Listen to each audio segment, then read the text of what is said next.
যুক্তরাষ্ট্রে কমেছে বিদেশি পর্যটকদের আনাগোনা। ট্রাম্পের কঠোর অভিবাসন নীতি, অবৈধ অভিবাসীদের বিরুদ্ধে অভিযান, বাণিজ্য যুদ্ধের প্রভাব পড়তে শুরু করেছে মার্কিন পর্যটন খাতে। কমেছে কানাডা, ভারত, চীন থেকে আসা পর্যটকদের সংখ্যা।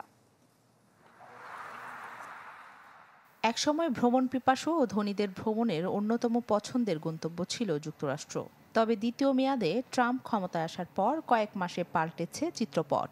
ট্রাম্প প্রশাসনের কঠোর নীতি, শুল্কযুদ্ধ ও ভিসা জটিলতায় মার্কিন মুলুকে যেতে আগ্রহ হারাচ্ছেন বিদেশি পর্যটকরা। সরকারি প্রাথমিক তথ্য বলছে, চলতি বছরের জুলাইয়ে যুক্তরাষ্ট্রে বিদেশি পর্যটকদের আগমন গত বছরের তুলনায় ৩% কমেছে।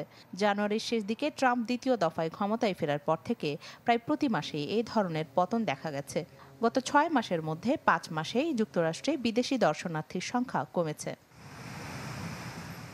অবৈধ অভিবাসীদের বিরুদ্ধে অভিযান, কানাডা ও গ্রিনল্যান্ড অধিগ্রহণের হুমকি সহ ট্রাম্পের নেওয়া বিভিন্ন পদক্ষেপে আতঙ্ক বাড়ছে বিদেশি পর্যটকদের। ফলে তারা যুক্তরাষ্ট্রে আসা থেকে বিরত থাকছেন। জুলাই মাসে বিশেষভাবে কমেছে কানাডিয়ান ভ্রমণকারীর সংখ্যা।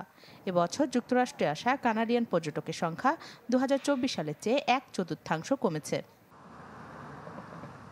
অন্যদিকে কানাডার জাতীয় স্ট্যাটিস্টিক্স সংস্থার তথ্য মতে, জুন ও জুলাইয়ে প্রায় ২ দশকের মধ্যে প্রথমবারের মতো বেশি সংখ্যক মার্কিন নাগরিক গাড়ি চালিয়ে কানাডায় গেছেন, যা কানাডা থেকে যুক্তরাষ্ট্রে প্রবেশকারীদের সংখ্যার চেয়ে বেশি।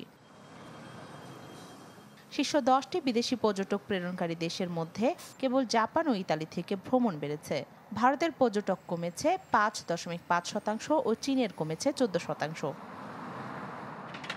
যুক্তরাষ্ট্রে পর্যটক কমে যাওয়ার পেছনে ট্রাম্পের বাণিজ্য যুদ্ধ, ভূ রাজনৈতিক উত্তেজনা এবং চীনা শিক্ষার্থীদের বিরুদ্ধে উস্কানিমূলক মন্তব্যকে অন্যতম কারণ হিসেবে দেখছেন ক্যাটো ইনস্টিটিউটের অর্থনীতিবিদ রায়ান বর্ন।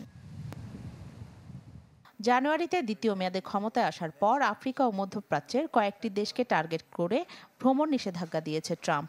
পাশাপাশি ভিসা অনুমোদনের নিয়ম কঠোর করা ও ব্যাপক অভিবাসন অভিযান চালানোই বিদেশি নাগরিকদের জন্য যুক্তরাষ্ট্র পরিণত হয়েছে অনাকাঙ্ক্ষিত গন্তব্যে।